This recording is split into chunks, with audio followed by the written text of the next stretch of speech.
Bonjour et bienvenue sur Les Visionnaires, l'émission dédiée aux professionnels de la coiffure.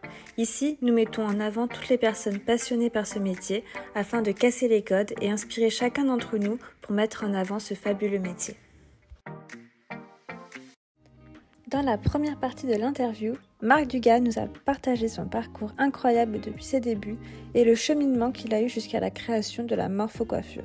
Donc c'est parti pour la suite. On va revenir un peu on va aller un peu plus dans le détail de la morphocoiffure pour les coiffeurs du coup qui nous regardent. Comment ça se passe concrètement la morphocoiffure? Est-ce que c'est directement quand la cliente arrive dans le salon, tu vois tout de suite, tu sens tout de suite les choses, ou est-ce que c'est en discutant avec la personne que tu te rends compte que peut-être y a un désalignement et qu'il faut changer quelque chose, ou c'est un regard Je dirais qu'un regard suffit, puisque je ne sens rien. Je ne sens rien, ce n'est pas de l'intuition. Il n'y a aucune intuition, ce que j'explique toutes les semaines. C'est pour ça que c'est explicable, donc que c'est transmissible, parce que rien n'est basé sur l'intuition. Ce n'est basé que sur des faits, donc, et pas sur un ressenti. Or, nous, dans les métiers artistiques, quels qu'ils soient, et dont la coiffure, on travaille en intuition et on travaille en ressenti. Donc, alors que là, en fait, vient le grand changement que j'amène, c'est que là, on travaille sur des faits. Donc, ça peut s'expliquer. Et je l'explique, et c'est ce que je démontre. Donc là, on est en vraie démonstration, ça s'explique. Et là, bien sûr, c'est la morphopsychologie qui m'a fait comprendre ça. Ce qu'a créé le docteur Cormand est juste inimaginable. Qu'à partir d'une morphologie, alors c'est pas le seul, pas lui qui a créé ça uniquement, c'est une suite donc de pensées. Avant, on a eu aussi la caractérologie d'Emmanuel Slossen, mais même déjà chez les Grecs, avec Socrate en parlait. Enfin bon, il avait remarqué qu'avec les animaux, il y avait des ressemblances. Enfin, tout ça s'est produit bien avant. Et c'est en fait un chemin qui suit, et puis il y en a comme ça qui arrivent et qui amènent leur pierre à l'édifice à chaque fois, et d'une, et deux, et trois. Et le docteur Cormand a amené effectivement, donc alors il a la différenciation avec par exemple la morphopsychologie, c'est comme avec le visagisme en fait, et la caractérologie, c'est un peu la même histoire, c'est que lui est basé sur la loi de dilatation-attraction qui est en permanence en interaction. Donc il n'est pas en juxtaposition de choses, comme elle était la caractérologie, qu'on retrouve aussi dans la PNL et tout ça. Donc on est plus avec, t'es comme ça, là, et donc tu vas faire ça, ça, ça, ça. Et en fait, on va mettre des cadres bien spécifiques et des cases spécifiques, alors que la morphopsychologie, elle est basée sur l'interaction de ces forces contraires. C'est ça le sujet de fond. Et il est extrêmement précis, puisque bien sûr c'est difficile à interpréter comment ces forces fonctionnent, mais c'est comme ça que ça marche. Donc on est bien dans le mouvement, on est bien dans la réalité des choses, mais pas dans le contresens, où on n'est pas non plus en disant si t'es ça, t'es pas ça, et tout ça. On n'est pas non plus en mettant les gens dans des cases. C'est ça le sujet. Donc cette morphopsychologie me permet d'un seul coup d'œil de voir les grandes lignes générales que la personne va dégager. Bon, pour donner là aussi un exemple concret, si j'ai une personne qui est plutôt arrondie, qui arrive, alors je dis toujours, pour être ça, petite et plutôt large, c'est-à-dire que dans son volume, elle va dégager une énergie un peu plus en volume arrondi, on va dire, entre guillemets, et en finalité, cette personne est ouverte. Elle est expansive. Alors que si elle est au contraire longiligne, donc elle va être beaucoup plus repliée. Donc déjà, je sais à partir de là, tout ce qui va se passer, tout ce qu'elle va me demander, tout ce qu'elle va pas aimer, tout ça, et l'autre dans l'autre sens également, puisque j'ai décodé tout ça. Et moi, ça me permet de lui expliquer si c'est bien ou pas bien par rapport à elle. Et comme on est dans un monde où la dualité fait souvent qu'on est dans le sens contraire de l'autre chose, par exemple, une forme arrondie aujourd'hui n'est pas du tout dans ce monde, et toutes les formes arrondies, c'est catastrophique, je suis gros, je suis ça, enfin bon, j'ai beaucoup aimé Marianne James qui en parle avec extraordinaire, fabuleuse. Et là, au moins, on comprend le sens, parce que pour en parler, il faut l'être, et elle l'est. Donc, elle a vécu, effectivement, tout ce calvaire, je dirais, d'être ronde dans ce monde où on n'aime pas les rondes, dans l'esprit. Et en finalité, moi, je lui expliquais une ronde, mais donc, ça ne sert à rien de te mettre en noir pour rétrécir ta rondeur. Tu peux le faire. Mais le noir, c'est pas ta couleur, ça va créer d'autres phénomènes. Tu vas compenser, tu vas manger plus, tu vas grossir plus. Donc fais attention. Mets-toi peut-être en marron, c'est une couleur qui va t'équilibrer un peu plus, tout cela. Mais ne le fais pas pour être contre toi. fais-le parce que tu as besoin de le faire pour toi. Et à partir de là, tu vas mieux être en harmonie avec toi et tu vas mieux interagir avec toi et tes forces contraires. Et du coup, ça va te permettre justement de fondre. Justement de fondre, sans rien faire de spécial. Ça ne sert à rien, les régimes, c'est des yo-yo à chaque fois. Puisque tu ne peux pas lutter en permanence contre ton état d'être. Ce n'est pas possible. Donc, quand tu luttes contre toi tout le temps, de toute façon, tu déclenches des phénomènes contraires. Pas oublier. Et bien sûr, ça va te déclencher des maladies, des problématiques psychiques, physiques et autres. C'est pour ça que c'est important de bien comprendre, en fait, tout ce fonctionnement, que cette interaction entre nos forces, qui sont duels. Donc, c'est ce qui va faire quand on va trouver son propre équilibre avec ses forces contraires, mais surtout qu'on va vivre ce que l'on est d'abord, pas ce que l'on n'est pas. Et là, d'un seul coup, on va commencer enfin à aller vers la lumière. À vivre avec un grand. Tout simplement. Donc, c'est pour ça que c'est important de bien comprendre ce fondement. C'est vrai que tu disais que, par exemple, le visagisme, ça va finalement, comme tu dis, ça va un peu à l'encontre de ça. C'est-à-dire, quand j'aime pas parler effectivement que c'est bien ou pas bien, parce que pour moi le bien et le mal n'existent pas. Tout est bien, tout est mal et vice versa. Ça dépend de quel côté on se trouve. Donc on le voit tous les jours dans notre vie et surtout en ce moment. Donc en finalité, dans le visagisme, on a toujours appris. Parce qu'on nous a appris aussi, hein, mais c'est les règles qui ont été établies, mais pas que dans le visagisme. On le retrouve encore une fois dans le maquillage, on le retrouve dans le design. Un designer, il va jamais, vous voyez jamais des femmes fortes sur un podium. C'est pas possible. Donc c'est clair. Donc ça veut dire qu'en fait, on s'en fiche de la femme et de l'être. Ce qui l'intéresse, c'est de vendre le vêtement. Donc il faut pas oublier qu'on vend du paraître, on vend pas de l'être. Donc, et ça, c'est valable dans toute la beauté. Donc, on vend que du paraître et pas de l'être. Donc, dans le visagisme, on applique les mêmes règles. Ça veut dire que on va effectivement dire à une femme, à partir du moment où tu es ronde, faut pas que tu le sois. Donc, on va tout faire pour éviter que tu le sois trop. Si une femme est avec des angularités masculines et un peu carénée et tout ça, on va dire, on va tout faire pour que tu sois un peu plus féminine, un peu plus souple et tout ça. Et en finalité, on va créer de l'androgynie, puisqu'on va aller contre la personne. Donc, du coup, chaque fois qu'on va aller dans le sens contraire, on crée de l'androgynie, on crée en fait un mal-être par obligation. Et c'est pour ça que je dis, il faut d'abord partir de l'être et de ce qu'il est, de son essence à l'état pur, pour essayer de l'harmoniser dans cette vie telle qu'il est, pas le contraire.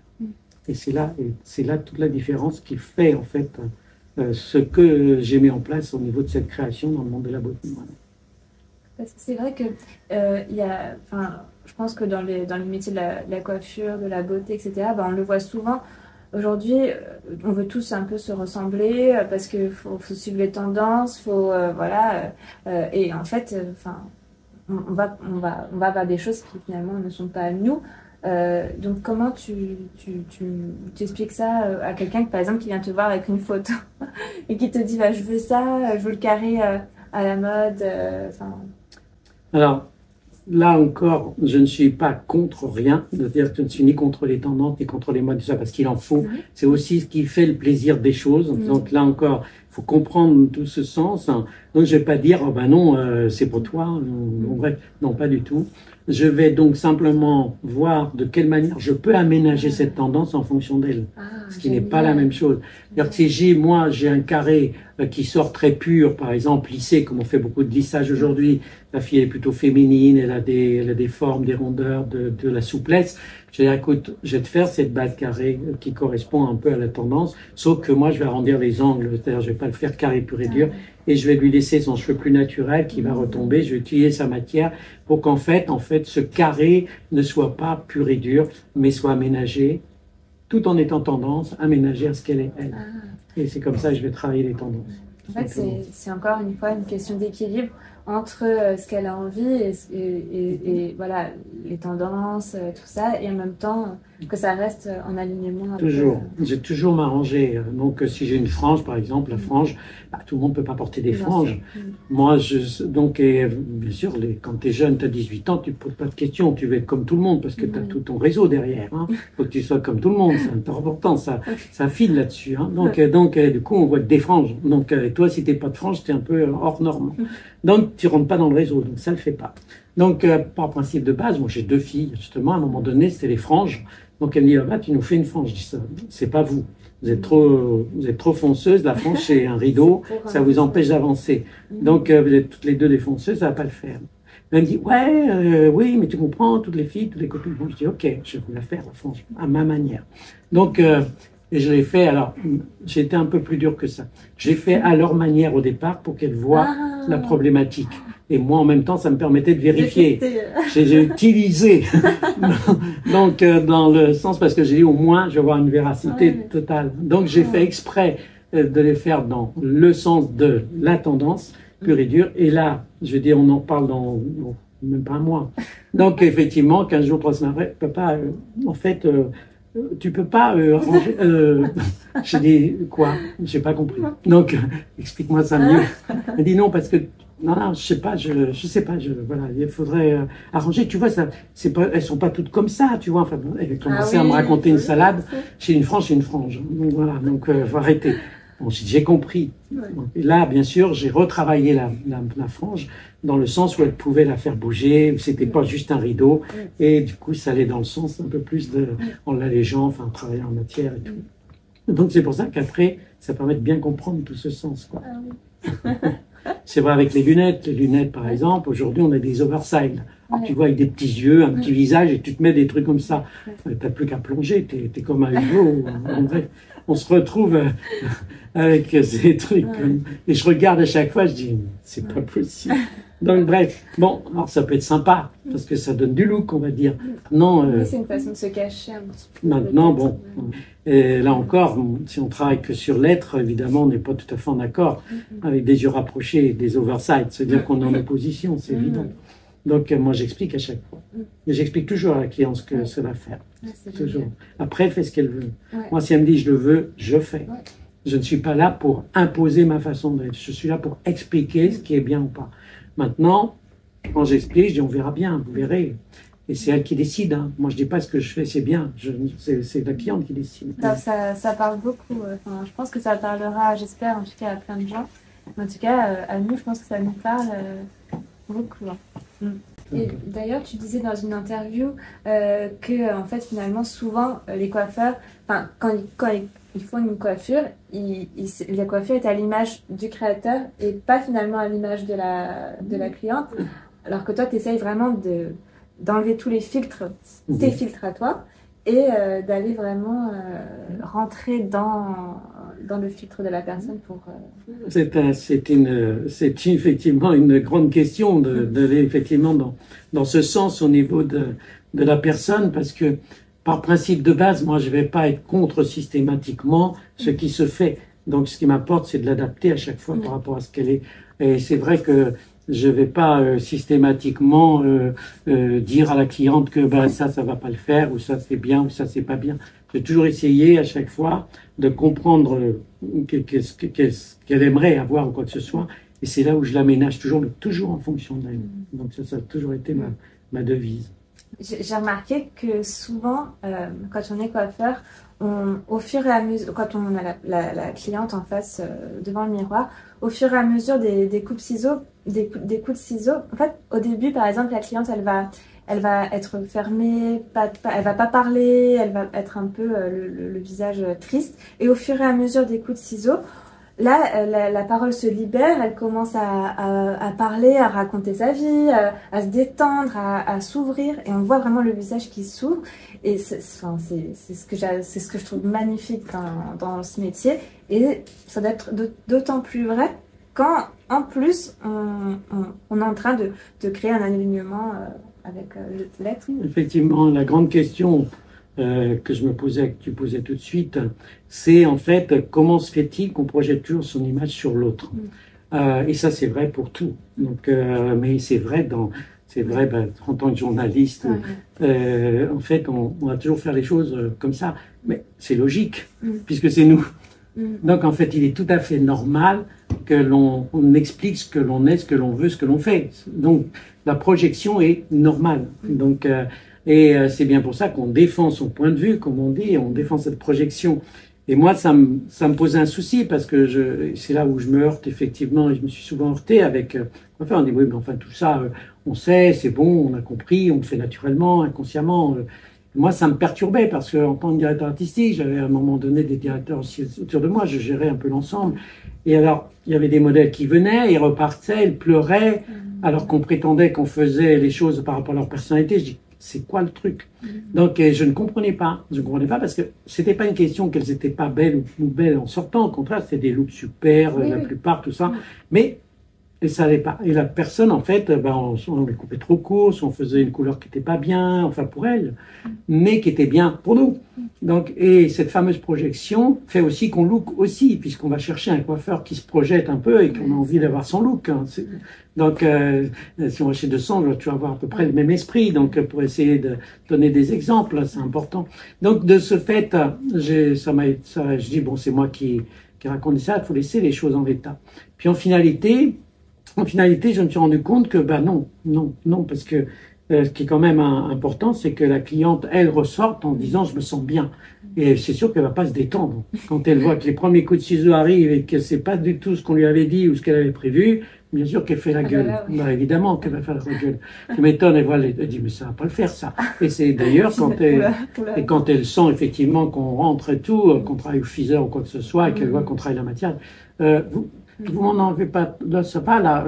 Donc, elle nous interpelle, parce qu'elle voit que le coiffeur est en train de partir dans son délire, et elle essaie de remettre le truc, elle a vraiment peur. Donc, et en fait, le résultat, c'est qu'on lui explique pas bien les choses. Et moi, en fait, aujourd'hui, quand je fais toutes les formations, je suis clair quand je fais. C'est simple, ce que je dis toujours au coiffeur. Je dis, quand vous avez les cheveux ici, par exemple, sous les épaules, moi, je prends les cheveux, je les mets face au miroir, je dis, je vais jusqu'où? Là. Donc déjà, je fais la base, le périmètre. Comme je dis, je construis une maison. Hein. Donc je fais mes fondations et mon périmètre. Donc, et là, quand je fais ça, et que je commence à couvrir la mèche, je dis ça va? Déjà. Et je n'attends pas que la coiffure soit finie pour lui dire ça va. Parce qu'il y en a beaucoup qui disent laisse, je crée. Oui. C'est gentil, mais tu crées quoi? Ta tête ou la mienne? Donc, vous voyez, donc toute cette histoire. Il faut la rassurer, la sécuriser à ce niveau-là. Et ça va se dérouler comme ça. Je lui dis quand je fais le volume, je dis quand je veux mettre le volume à un endroit précis en fonction de ce que j'enseigne. Donc, pour être toujours en accord avec elle, je vais mettre le volume dans la glace. Je dis, je vais mettre le volume ici. Pour ça, je dégrade et je fais une géométrie dans l'espace qui va donner ce qu'on appelle une géométrie ronde ou droite ou haute ou concave. Et en fait, je vais créer tout ça pour créer ces volumes ici. Ah ouais, mais c'est scientifique votre truc. Donc je dis ben oui, mais si je veux, parce que si vous avez les cheveux de là à là, j'aurai jamais de volume ici. Donc je suis obligé de les dégrader. Oui, mais je les veux longs. Oui, mais je les garde là. Mais par contre, j'ai dégradé, le volume va être là. Mais si je laisse la longueur, il n'y aura pas de volume. Donc j'explique tout ça. C'est des choses simples. Mais le coiffeur n'aime pas. On n'aime pas parce qu'il a l'impression qu'il perd. Donc son feeling perso, qui perd sa créativité, qui devient pas un petit peu un magicien. Il aime bien tout ce côté, mais je comprends, hein, j'y suis, donc je fais aussi ça. Je comprends parfaitement et 100%, et je trouve que c'est logique. Mais la morpho m'a permis de cadrer en fait tout ça, d'expliquer, d'amener du rationnel dans ce monde intuitif et de ressenti. Et ça me permet, moi en tout cas, de ne plus avoir ces problématiques avec les clientes, puisqu'elle me dit, au moins, quand elles arrivent, elles disent enfin je vais me reposer, avant même que je les travaille. Donc, et ce qui fait qu'elles sont rassurées. C'est ça le plus important. Oui, et puis si la cliente, l'important dans ce métier, c'est que la cliente soit satisfaite et de la rendre bien, de l'apaiser. Donc, moi, quand je la coiffe, la plupart dorment. En finalité, la plupart dorment, mais quand elles s'en vont, je dis toujours, pour moi, une coiffure réussie, c'est pas compliqué. C'est quand la cliente me dit merci Marc, est-ce que je peux vous embrasser? Je fais mon job.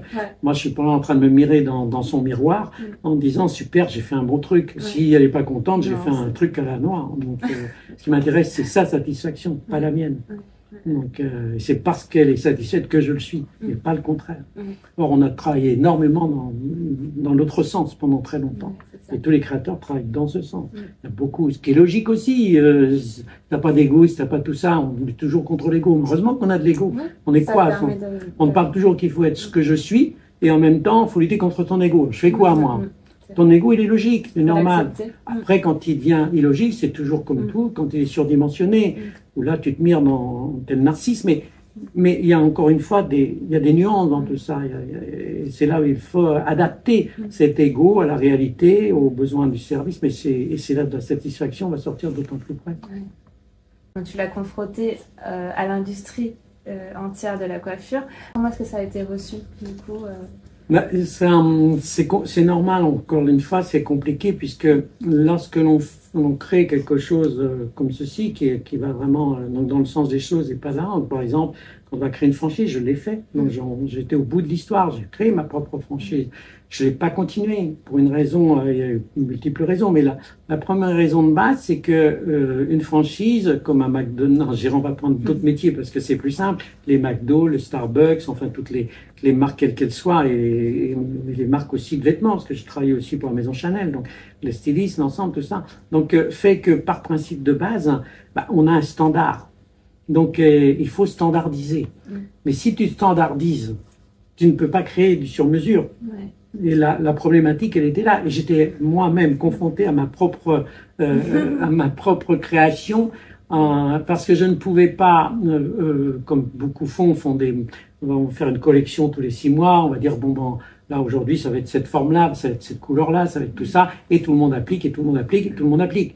Et moi, je suis pas dans cet esprit. Donc, j'étais en confrontation permanente avec moi-même, parce que le modèle franchise, faut du standard, tu peux pas faire en sorte que la cliente va retrouver le travail exact si tu franchises, et qu'en fait, la cliente qui va ne retrouve pas l'esprit de la franchise. Et là, c'est plus toi qui gères.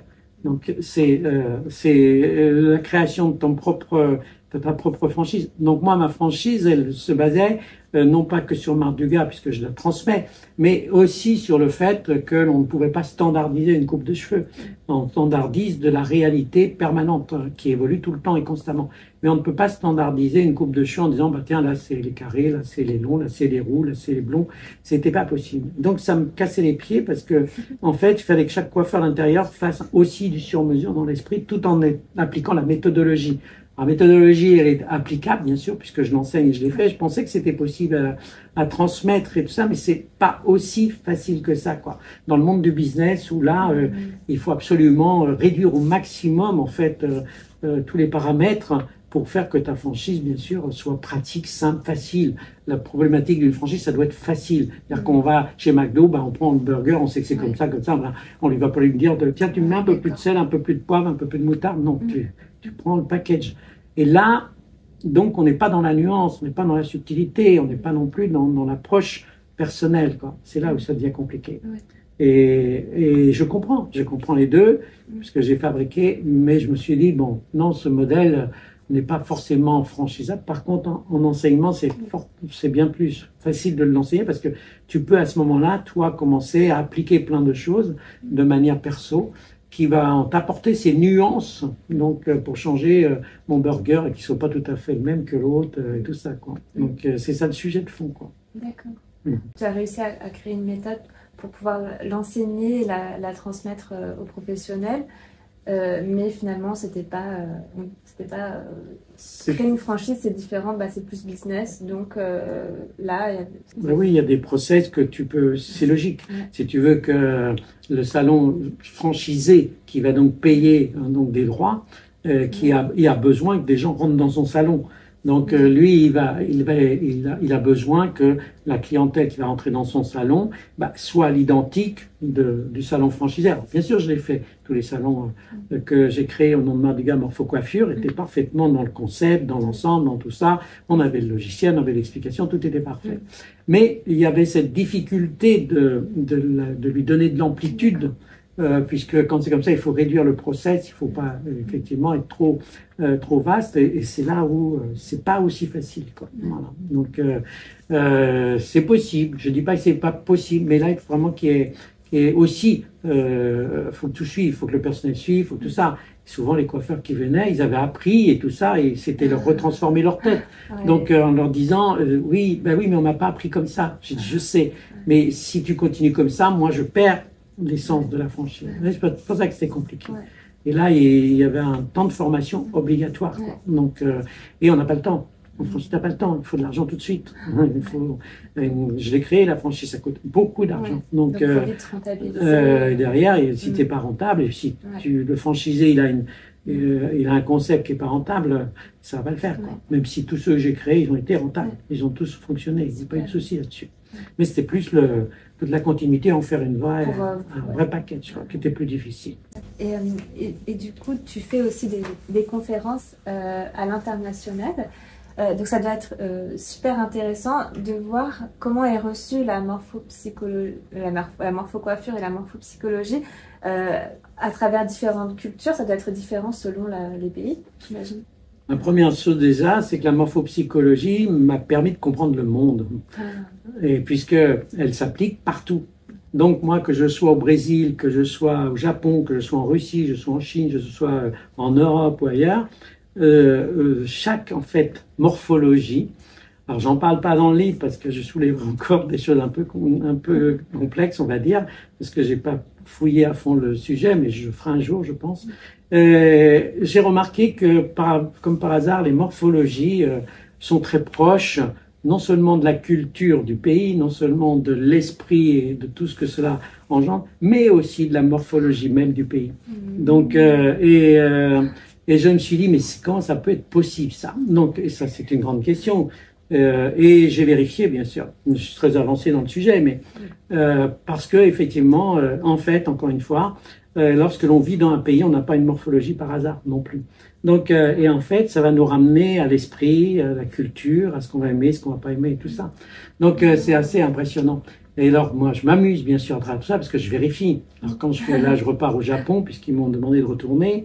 Quand je repars au Japon, donc en février, et j'adore aller au Japon, parce qu'on est dans un monde totalement différent, une culture différente. On est chez les Asiatiques, ça n'a rien à voir avec nous. C'est extraordinaire. Et quand je parle du japonais, je parle de lui. Alors, quand je suis sur le podium et que je parle du japonais qui est en face de moi et comment il fonctionne et pourquoi je fais ça et tout, et que les autres japonais dans la salle écoutent, ils sont là, ils disent, mais comment il peut savoir? À tel point que l'école Kambi avec Amazumi, c'est Madame Amazumi qui me reçoivent, ils me disent, mais t'es plus japonais que nous, tu comprends mieux comment on est que nous-mêmes. Parce qu'il n'y a pas de limite, puisque la morphopsychologie, elle est basée sur la forme. Quelle que soit la forme, tu peux voir un chien, je vais expliquer comment il fonctionne, tu peux voir un arbre, je vais expliquer comment il fonctionne. En fait, tout ce qui émane comme ça, tout ce qui sort, tout ce qui prend forme, en fait, a du sens. Tout a du sens.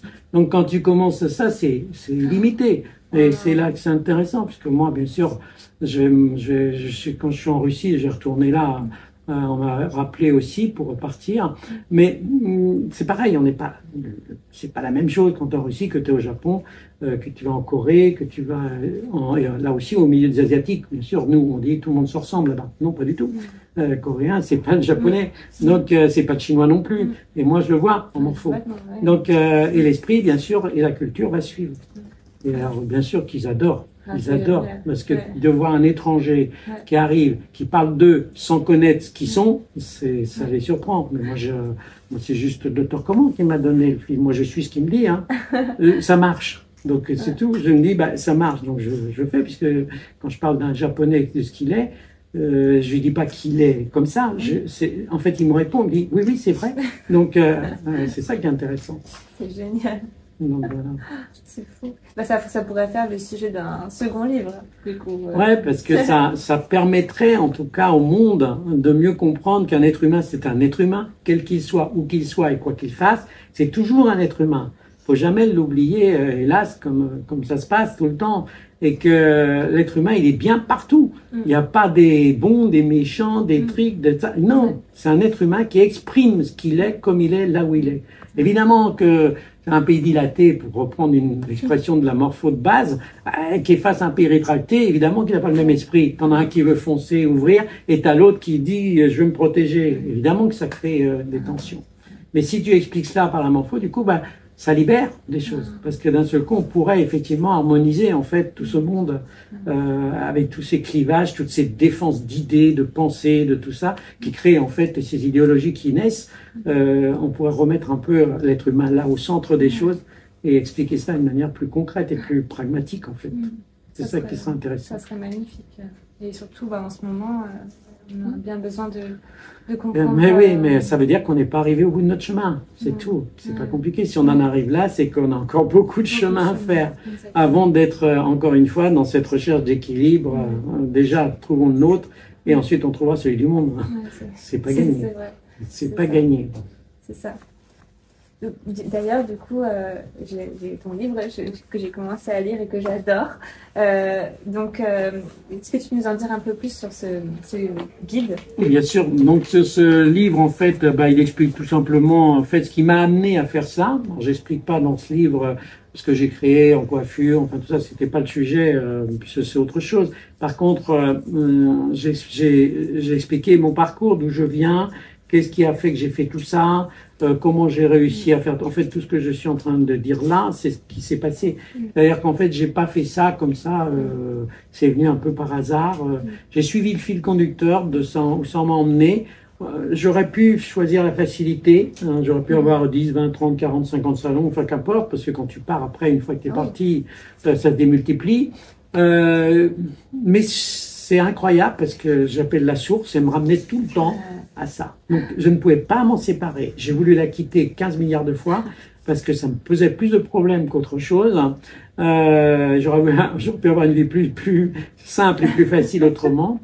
Et même à un moment, je l'ai lâché, puisque je l'explique aussi.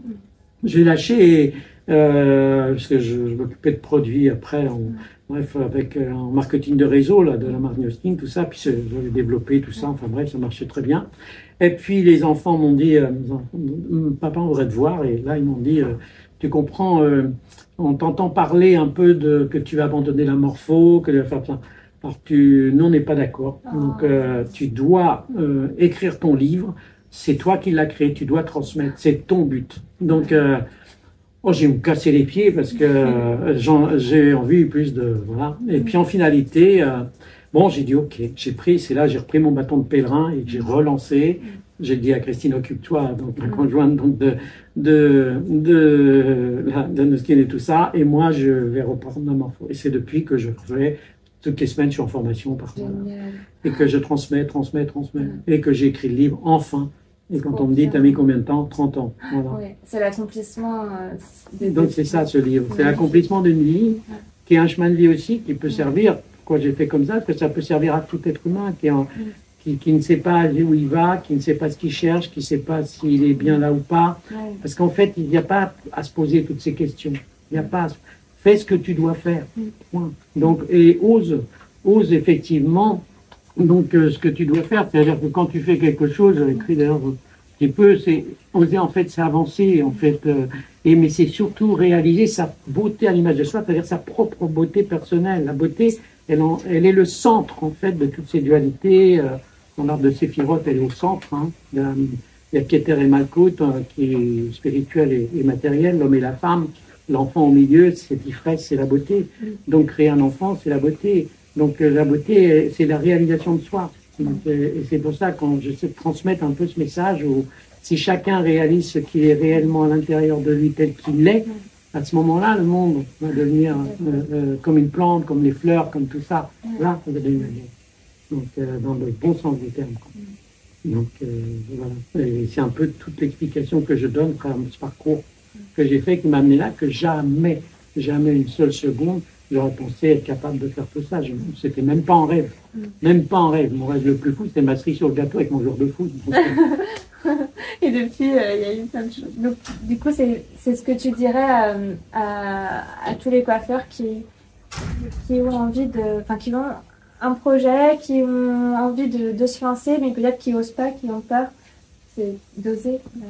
Oser, oui, parce que si tu n'oses pas, comme un enfant qui va commencer à marcher, hein, beaucoup prennent cette base, mais c'est juste, comme on l'a pris aussi, de ta commencer. À chaque fois que tu vas commencer à marcher, qu'est-ce que tu fais?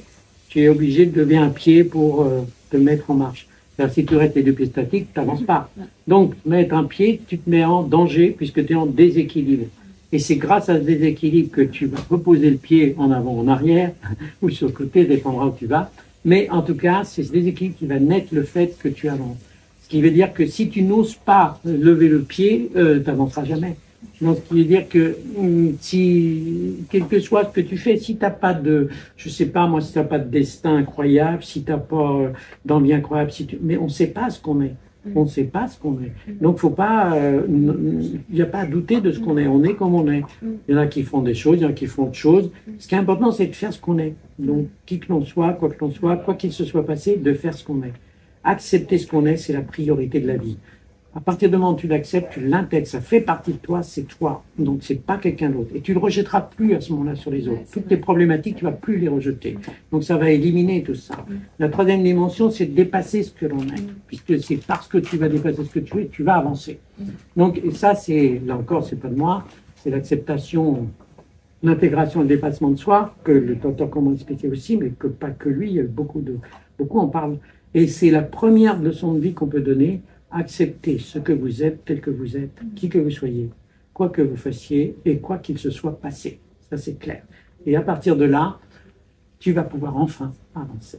Mais si tu ne passes pas ces trois phases-là, bah, tu seras en train de tourner en rond, en boucle. Si tu as eu des problèmes, effectivement, plus ou moins compliqués, bah, évidemment, tu vas les tourner en boucle tout le restant de ta vie, quoi. Donc, ça veut dire que ta vie va tourner en rond en permanence. Mais tu ne vas jamais la dépasser. Tu peux pas... Boris Cyrulnik l'explique merveilleusement bien dans la résilience, quoi. Donc, quoi qu'il se soit passé, bon, c'est ça, faire la résilience. Accepter. Qu'est-ce que tu veux qu'on fasse? On peut rien faire face à ce qui se passe en ce moment, cette situation. Qu'est-ce qu'on peut faire? Nous, on peut rien faire. On peut que continuer notre vie, comme on dit, malgré nous. Donc, c'est comme ça. Chacun doit faire son chemin. Et on peut pas faire le chemin de l'autre. Il faut arrêter de donner des conseils et des enseignements à tout le monde. Ça ne sert à rien. Le seul conseil qu'il faut donner, c'est fais ce que tu dois faire. Et à ton niveau. Et à ton niveau. Tu n'as pas besoin d'être champion du monde. Si tu peux changer, c'est pas grave. Si tu fais ce que tu dois faire, ce que tu es, tu te réaliseras. Et à partir de là, les choses se mettent en route et chacun fait son boulot. À l'image du colibri qui, devant un incendie, va aller mettre sa petite goutte d'eau. T'es fou, toi, tu vas pas y arriver. Ouais, mais moi, je fais mon boulot. Bah oui. Je fais mon boulot. Et si tout le monde fait son boulot, bah oui, l'être humain va devenir un réel être humain dans sa globalité. Les neurones, elles sont toutes rattachées, tous les êtres humains sont rattachés, on est juste une toile d'araignée, donc évidemment, quand tu éteins des neurones, évidemment, la toile d'araignée marche moins bien, il y a des trous, comme on dit. Si tu relis tout ça, si tout le monde fonctionne dans le même sens, on prend toujours le sport d'équipe, qui est extraordinaire à chaque fois, puisque tu as plein de talents. Donc, on l'a vu encore une fois, nous à Paris, c'est pas le fait de ramener les talents qui vont faire qu'on va gagner la Ligue des Champions. C'est le fait, et moi je connais bien le sujet parce que j'ai été confronté tout le temps, j'étais très proche de tout ça à une période, je suis toujours dans mon cœur en tout cas. Et en fait, c'est de réunir les talents et qu'on crée cette synergie entre ceux qui ont du talent, ceux qui en ont moins, tout ça, et que chacun fasse son travail à son niveau. Tu as les porteurs d'eau, oui, bah, c'est leur boulot. Tu as le talent, bah oui, c'est le boulot. Alors, demande pas à un talent de faire le travail du porteur d'eau. Ce qu'on demande aujourd'hui en équipe, on dit... Pour rendre en cohésion l'équipe, il faut que tout le monde bosse de la même manière. Non, non, je dis non depuis le début, j'ai toujours dit non à chaque fois. Et moi, à l'époque même du FC Nantes, c'était déjà Jean-Claude Sodé était à ce moment-là l'entraîneur. Dès quelquefois, il faisait jouer des joueurs, mais il leur demandait, à l'époque, à Loïc Amis, par exemple, qui était comme un Mbappé un peu, qui courait et qui fonçait, il faut que tu défendes. Si tu défends, évidemment, tu peux plus courir devant. Donc c'est complètement absurde. C'est par contre utiliser sa force, mais ne pas lui dépenser sa force là où c'est pas utile. Par contre, c'est aux autres. Donc, et la cohésion, elle se fera comme ça. Et que chacun exerce son talent à son niveau. Et à partir de là, on va pouvoir créer quelque chose, une synergie forte. Mais ça sert à rien de demander à quelqu'un de faire quelque chose qu'il sait pas faire et qu'il veut pas faire et qu'il n'a pas envie de faire. Et c'est ça qui merde partout. Donc, et c'est vraiment trop. Alors qu'en fait, il faut respecter l'être humain tel qu'il est. Et sa singularité dont on parle toujours aujourd'hui. Bah, respectez-la au lieu d'en parler. Respectez-la, cette singularité. Donc, ne la respectez pas. Donc, alors qu'il aide l'équipe, oui. Qu'il fasse le boulot de l'autre, non. Voilà. C'est subtil, mais c'est extrêmement important. C'est super. C'est vraiment finir sur une belle note, une belle leçon de vie. Mais c'est comme ça que la beauté peut apparaître. C'est quand tout est réuni pour qu'elle naisse. Elle émane de soi, la beauté. C'est pas parce que tu vas mettre une robe magnifique, une coiffure magnifique à quelqu'un qui n'est pas du tout en accord avec ça, qu'elle est belle. On le voit chaque fois, on le voit au Festival de Cannes. Quelquefois les créateurs mettent des robes à des filles qui sont belles, mais c'est catastrophique. Donc et les créateurs, quand ils font des créations, bon, heureusement qu'il y a les mannequins qui les emmènent leurs robes, parce que je sais pas, si tu mets ça à une femme du public, ça va pas le faire. Donc tout ça pour dire que la beauté ne peut émaner que de soi, comme on l'a toujours dit d'ailleurs, hein, c'est la lumière. La beauté, c'est la lumière. Donc comme on l'atteint cette lumière, bah, juste en étant ce qu'on est. C'est pas autre chose. Et en s'acceptant tel que l'on est, en n'essayant pas de ressembler à quelqu'un d'autre ou de faire ce que les autres disent qu'il faut qu'on fasse. Toujours faire les choses en fonction de soi. Bien sûr, il faut vivre dans le monde et de la réalité. Il faut être bien sûr sensible à tout ce qui se passe autour de nous. C'est normal, c'est la vie. Et c'est l'époque, et c'est le maintenant. On ne va pas vivre autant d'Henri IV avec des culottes bouffantes ou je ne sais quoi, période de Louis XIV, c'est pas le sujet. Ce qui est important, c'est de toujours comprendre où on en est, puisque le monde avance en même temps, en fait. Donc, non, les tendances, les modes, tout ça, c'est la réalité de l'instant. Donc, on s'adapte à ce monde donc environnant. Et puis nous, on essaie de trouver sa voie à travers ça et surtout de réaliser effectivement ce qu'on doit faire en fonction de ça, quoi. C'est ça qui est important. Et c'est là où effectivement on va pouvoir commencer à unifier donc, tout ce monde, puisque chacun va faire ce qu'il a à faire et pas faire le contraire de ce qu'il a à faire. Le livre, je ne savais pas à qui l'adresser.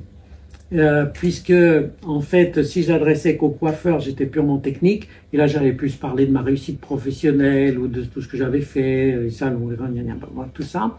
Mais ça me satisfaisait pas, parce que j'avais pas le sentiment, toujours pareil, cette fameuse source, ça collait pas. Donc, je savais pas pourquoi. Donc, et si je ne parlais qu'au public, bah, j'allais passer un peu à travers ma profession et j'allais être trop, en fait, public dans tous les sens du terme et ne parler que plus de l'émanation que du fondement, donc des choses. C'était pas non plus ce que je voulais, quoi. Puis en finalité, à un moment donné, voilà, c'était Christine, ma conjointe, qui a été me pousser dans les plus fonds retranchements un jour au Luxembourg, où elle me posait des questions pour aller chercher ce qu'on appelle le point 6, là, le point d'ancrage des choses qui fait que tu fais les choses et que tu vas passer à autre chose. Et en fait, ça m'a éveillé sur le fait que, effectivement, la problématique de cette histoire, c'est qu'il fallait que ça soit aux deux, parce que fallait que ce soit un ensemble, il fallait qu'il corresponde à ce que je fais et ce que je suis. Et là, je suis bien, en fait, la morphopsychologie, en fait, c'est pas les coiffeurs, mais c'est aussi ce qui me permet de transmettre aux clientes l'explication. Et puis, ça n'empêche pas qu'il y a la coiffure, il y a tout le paraître, et c'est ce qui me permet de réaliser cette pensée et ce qui est. Et en fait, je suis un entre-deux. En fait, je me suis rendu compte que j'étais un pont, tout simplement, entre, on va dire, la cliente qui n'entend rien de ce que dit le coiffeur parce qu'il ne comprend pas, et le coiffeur qui n'entend rien de ce que dit la cliente puisqu'il ne l'écoute pas. Donc, de toute façon, il va faire ce qu'il va vouloir. Donc, de toute façon, parce que c'est en plus normal, parce que sinon, il ne serait pas lui.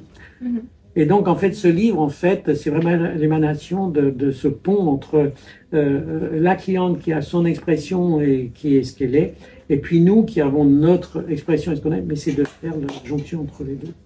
Et c'est là où, en fait, le livre, en fait, si je l'ai fait comme ça, et qu'il a abouti enfin, c'est que j'ai réussi à trouver ce pont entre l'un et l'autre, qui peut permettre justement là maintenant, puisque je le vois toutes les semaines, toutes les coiffeuses, là c'est plus les clientes, il y a les modèles, mais les coiffeuses disent c'est génial, on a enfin compris. Donc, et à partir de là, c'est à moi de trouver la bonne jonction de ce pont pour que ça transmette, quoi. Et que ça soit intéressant pour les deux. L'objectif, c'est la finalité des deux. Donc, du coup, je mettrai les liens du salon, les liens pour acheter le site aussi le livre aussi sur Amazon ou sur le site de Marc pour ceux qui sont pas de Paris. Mais sinon, vous êtes les bienvenus, je pense, pour passer faire un coucou à Marc et avoir un livre dédicacé en plus. Donc, merci beaucoup, Marc. Est-ce que tu veux rajouter quelque chose ou... Moi, merci Maëlys déjà donc, pour cette interview. Donc, comme d'habitude, je passe toujours un bon moment. Donc, quand je fais cela, parce que j'adore parler en fait, de tout cela, parce que ça englobe beaucoup de choses, quoi. Ouais. Donc, et puis, je dirais surtout, à tous, en tout cas, à tous ceux qui entendent et qui écoutent, et soyez toujours ce que vous êtes. Parce que vous ne pourrez jamais fuir ce que vous êtes. Et la vie vous rattrapera toujours. Donc on ne doit être ni en haut, en recherche de spiritualité, au-delà, qui n'existe pas encore. On ne peut pas non plus être en bas en voulant toujours tout contrôler, maîtriser et tout ça. La vie, elle est entre deux, comme nous.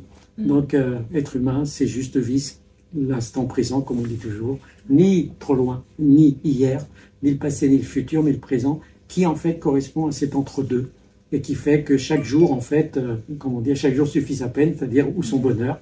On parle toujours de sa peine, mais pourquoi pas son bonheur?